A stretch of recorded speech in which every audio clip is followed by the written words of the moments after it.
Brewers power hitter, Joey Meyer.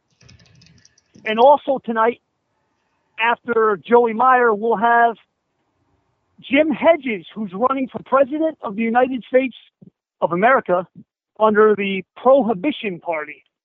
So we got and it's only a 1 hour show tonight. We're going to have a 1 hour show.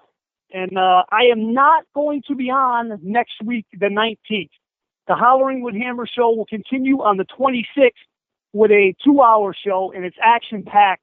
You'll see the Facebook and Twitter pages tomorrow of the guests I have lined up. Mike Bocchetti was supposed to be on tonight. I rescheduled him because I cut the show back to an hour. So thanks everybody for tuning in. Once again, after this show airs, it'll be put on SoundCloud and iTunes, forever for everybody to listen to. I just want to say hello to my kids, DJ, Kyle, and Paul, who are listening right now because it is kid-friendly tonight. David, I don't mean to interrupt, but your guest is on the line. Okay, thank you, Doug.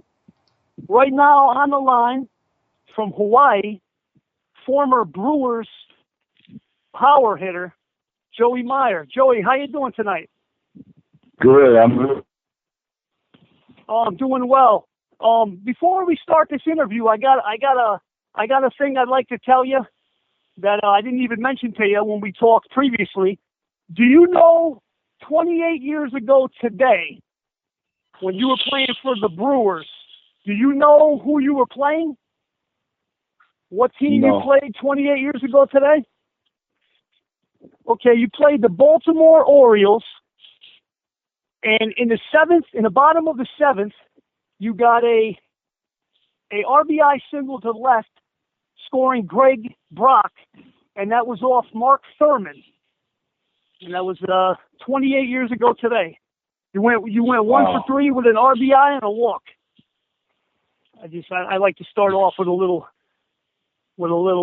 thing. And what's great about that is that on that team, on that day, Molitor and Yunt played with you, and on the Orioles you had Cal Ripken, Eddie Murray, and you had Fred Lynn. So that was some game if anybody watched that game. So how's everything with you? Everything's going good. It's good to reminisce those days.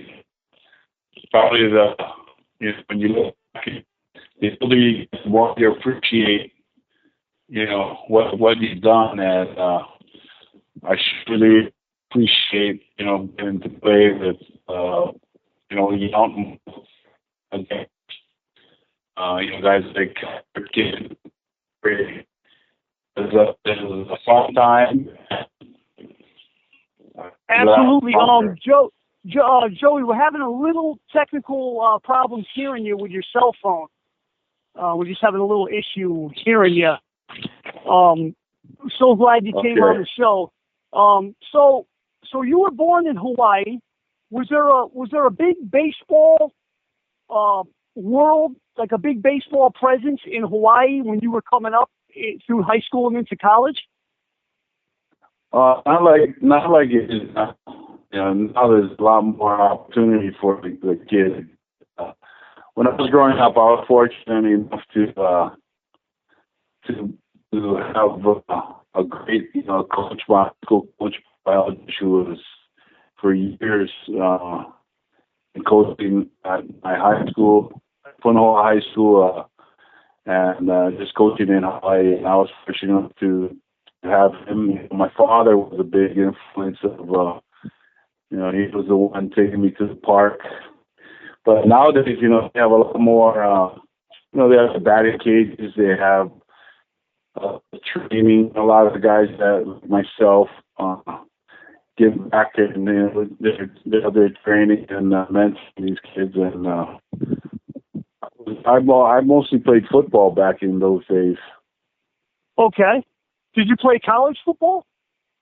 Yeah, I played at the University of Hawaii, and then when they redshirted me, I went out for baseball, and I got drafted. Okay. And you actually got drafted in the 8th round in 81 with the Angels, but you didn't sign. You got redrafted in 83 in the 5th round with the Brewers. Right. And you debuted out of high school, yep. out of high school, I wasn't really interested in playing baseball. I was more interested in playing college football, and but after I played my first year of college, everything changed then, and the whole focus went to baseball. Okay. And what position in college did you play? Like, what was your main position in college? For baseball? Yeah. I played first base. First base. And what did you? Yeah, I'm curious. What did you play in college? What was in football in college? What was your position? Offensive guard. Offensive guard. Okay. Now you debuted in Major League Baseball on April 4th of 1988. For people just tuning in, you're listening to the Hollering with Hammer Show on VictoryLaneRadio.com. And online right now is former Major League Baseball player Joey Meyer from the Milwaukee Brewers. Now, just let everybody know a little bit about you. Give everybody a little bit about you. How you made it to ball, and we'll go from there. Just give if you want to give just a little background, little information. Well, after being drafted out of college, I started a regular, rookie ball, and moved out to single A, double A, triple A. My second year of triple A, I got injured, where I was called up to Milwaukee, but I got injured right before the day before being sent out. So therefore, my opening day was 88 the next year. After I rehabbed and went to spring training, I broke camp with the club and played 2 years and ended up going to play in Japan, coming back, playing in going to spring training with Minnesota, but breaking camp with Pittsburgh, and I got re-injured. I injured my wrist in '91 and never recovered from that. Okay, yeah. When you look at your numbers, the short time that you were in the majors, I mean, the numbers are there, So I didn't know of your injuries. We had discussed it, that you had multiple injuries and kind of had to end your career. Now, one question, it's jumping way ahead, and then we'll go back. Now, you went to Japan for one season, and you hit 26 home runs. You batted .275. You got 104 hits out of 378 at-bats. Now, what I was wondering is, how is the pay scale in Japan compared to the major leagues, and how are you treated as an American in Japan? How was the experience for you going to Japan from the United States and playing ball there for one season? I mean, you had your stat line that 1 year was, excellent. So how was that in the pay scale and everything? Well, the pay scale, for the situation I was in, what I was getting paid in Milwaukee compared to what I was getting paid in Japan was a lot better. Because in the major leagues, you get, every year, depending on how you do is how you get paid. In Japan, when they sign you, they give you a bigger amount. They signed me for a 2-year contract, but when I played there, it was a lot harder being an American than now, because we didn't have Japanese players in the Major League Baseball like they do now. So at that time, they weren't real happy to have. They had 2 per team, but they weren't real happy to have you there. But I think now it's a lot more accepted than it was back in the 80s and the 90s. Okay, now one personal question. I'm just curious. You were born in Hawaii. Now, was there any kind of, on your side, going to Japan to play, knowing the whole Pearl Harbor thing and, World War II and everything? Yeah. Going to Japan to play, was there anything in your mind, or was it just, this is business, I play baseball, it's just another place to play and make money and get my stats up, come back to the U.S., or, like, how did you feel towards that, like, going to Japan? Well, I obviously I wanted to play in the major leagues in the States, but going there was an opportunity to make money for my family, and I think being from Hawaii, it kind of was easier for me to adjust because, in Hawaii we have a lot of different cultures, and Japanese is a big part of the culture. And so I knew what types of how to treat people, how they, the customs, and it wasn't a hard transition for me. I think more I miss is just living the dream of playing in Major League Baseball. Was when you're there, it is the big leagues there, but it's not quite what we've grown to know. It's so you feel like you're missing out on something where it's actually you're fulfilling your needs for your family. Now, do you remember the other American player on your team that the year you played? Yeah, Jim Pashore. He played with me in all the years I was in Milwaukee too. Okay. Yeah. Jim Pashore and Carlos Ponce. We were the three Americans there, and only two of us could play at a time. Okay. Now, when the Brewers, your last game was September 30th, and the truth of the matter is that they sold your contract to they sold my contract Japanese team, Japan, the Whales. They sold your contract. You didn't leave and go sign with them. Your contract was sold, and that's a bit, that's not talked about. No, it's not talked about. Is there a reason for that? So all parties made money off of. I guess they put money into you. So, through the years they make sure you're taken care of. So they put money in, and they got back some of what they've done. What they invested in me. Okay.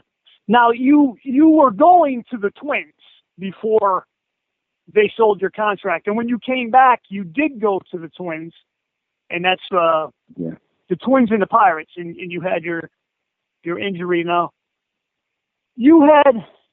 when you were in Buffalo, you played with Terry Collins, correct? Correct.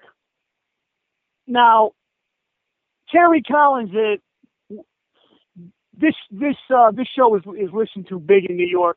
I'm personally right on the New York border, and New York Yankees, New York Mets, and as a person, what did you think of Terry Collins? Like, what are your views of Terry Collins as a person?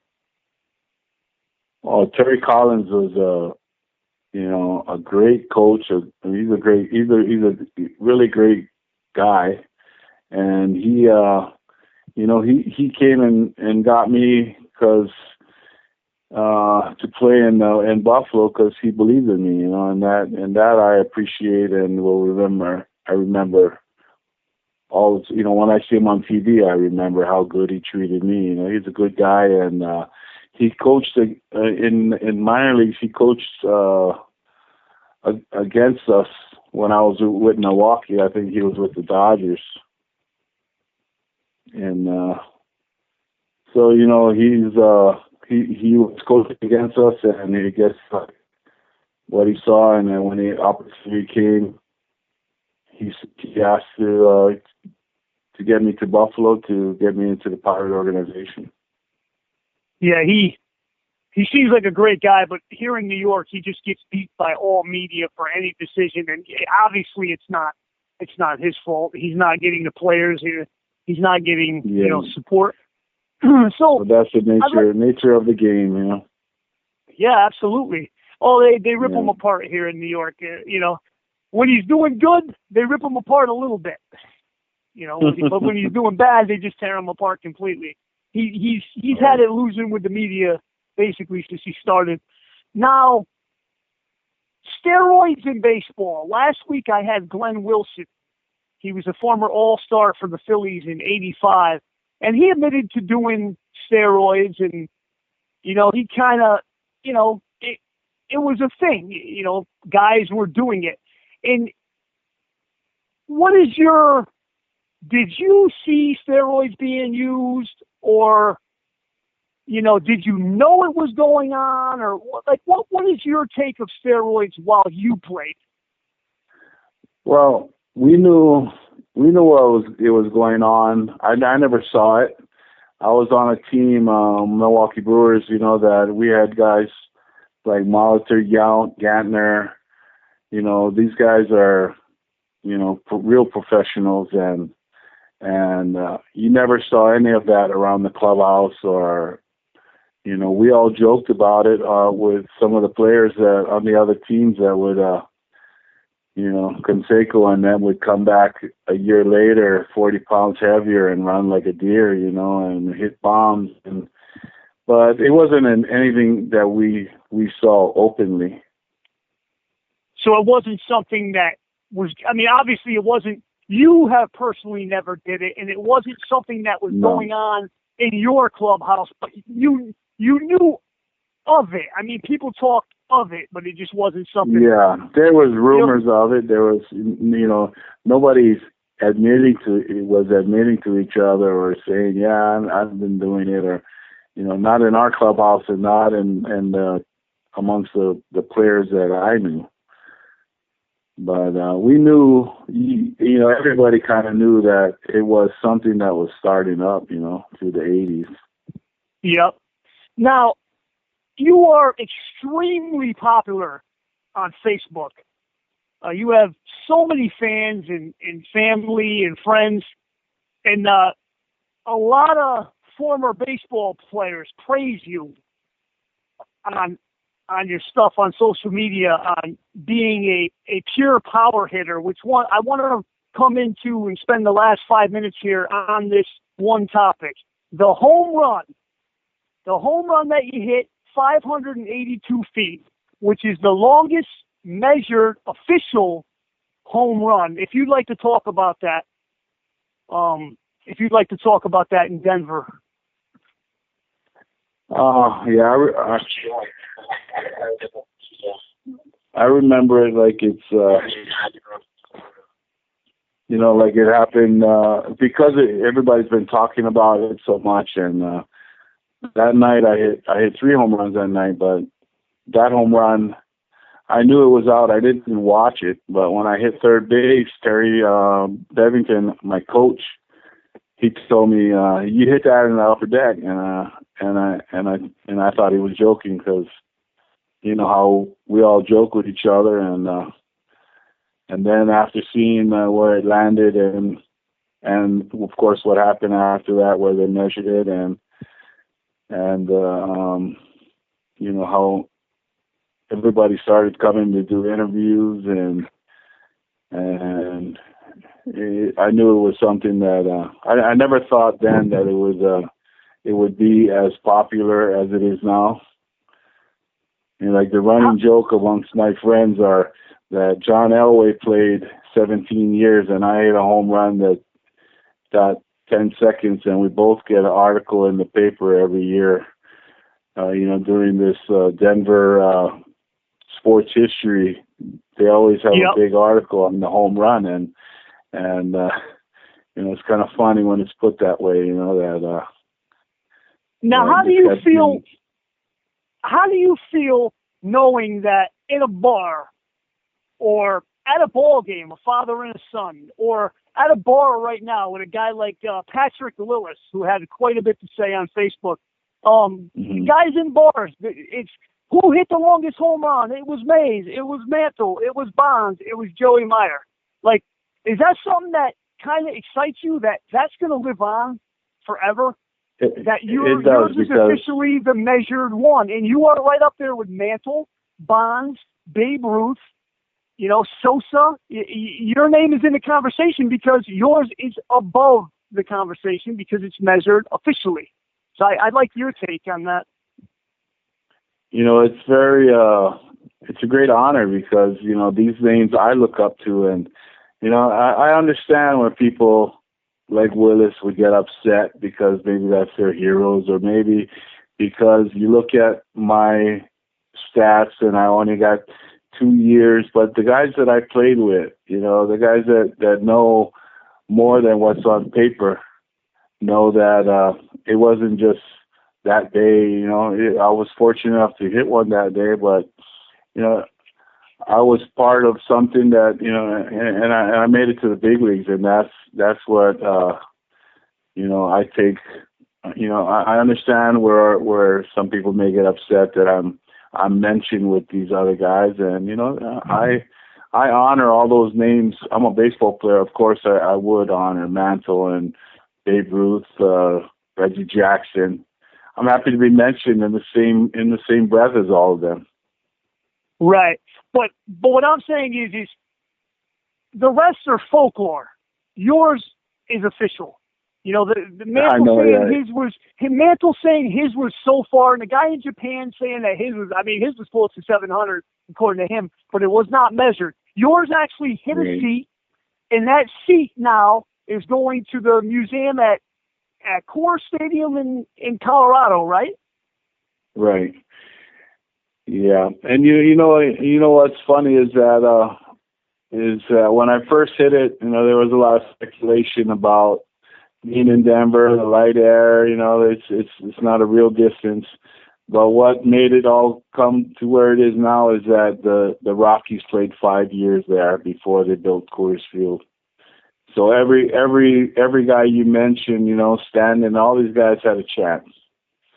And nobody hit it. So that's where we are now, that it was measured, and it's more legit now than it was, 20-something years ago, 30 years ago. I'm just curious. I did not look this up, but did guys like Galarraga and Helton play in that stadium? Two guys that when you think home runs out of Colorado? I'm just wondering. I'll have to look that up. I'm pretty sure. I think they played there. Now, but they were also left-handed, so... I hit it to left field. Now, in 6 years in the minors, you hit 135 home runs. And like I said, in Japan, in 1 year, you hit 26. The power was always there. In 156 games in the majors, you hit 18 home runs. So, and your batting average was 251, but you had injuries, obviously. And, like we were talking about the injuries. Would you like to explain the injury? Well, and the injury of my last one, I broke my wrist, and I rushed to get back, and that was my mistake. I didn't let it heal. So when I re-injured it, it kind of weakened the whole area, and that was my mistake. And the injury I had before, I ripped my hamstring, but all I could say to the home runs is all those other years, Japan, I would have 500 at bats. I would have a whole full season of at bats. In Milwaukee, in the 2 years, I never got the opportunity to start every day and play every day and get 500 at bats. So I think and when you get to play every day, there's no worry about getting hits over a week, or you know you're going to play. Absolutely. So in the big leagues, I had a guy by the name of Paul Molitor, who is in the Hall of Fame, and when he got injured, he DH'd. It's as simple as that. He is who he is, and he was before me and after me. So absolutely. When if I was with another team, who knows? If I had opportunity, maybe that's why my contract was sold. Because if another team gave me an opportunity to get 500 at bats and I had hit like I did and before, then a team looks bad. But the Milwaukee Brewer organization was very good to me. Towards the end, it's business. And I was happy to play with everybody I played with, and still in contact with a lot of them. That's great. To this day, through Facebook, you know. Facebook you're big on Facebook. Yeah, I have my girls and my wife talked me into it maybe about 8 months ago, getting on there, and I'm happy I did, because it put me in contact with a lot of guys I lost contact with over the years. Absolutely. Well, Joey, I would like to thank you for coming on tonight, and I'd like to have you back in the future. I really appreciate it, and I would just like to mention that we were brought together by Signatures for Soldiers, and you can find them on Facebook, Twitter, Instagram. They're a nonprofit organization that gets autographs from baseball players on cards and sells them. The money goes to a Wounded Warrior type foundation. And once again, Joey Myers, thank you very much for coming on, and we'll be in contact for you to come back on at another point. Thank you, sir. All right. Okay. Yep. That was Joey Myers. Joey Meyer from the Milwaukee Brewers. He was a power hitter. You know, he's got the longest measured home run, officially measured home run. You know, Mantle can say he went over 600 feet. Maris can say he went over 600 feet. The guy in Japan can say he's close to 700 feet. But when it comes to officially measured, the guy hit his feet. You know, so it's official. They measured it. It's 582, and he's the guy. And he will be talked about forever in bar rooms and in stadiums with fathers and their sons talking baseball. You know, Daddy, who hit the longest home run? Joey Meyer did. So, you know, that was a great interview, and I'd like to get him back on. I'm a little against time tonight. I only have a 1-hour show. Doug Sheehan, you there, bud? Absolutely. Yeah, so what'd you think of that? Longest measured home run in professional baseball history. Yeah, that was really cool. And while you were interviewing him, I actually looked up the video, and I found the video of it on YouTube, and that was an absolute shot. And I wish the camera guy got a better view of it, because I don't think he expected it was going to go as far as it did, because he didn't really pan up to that upper deck.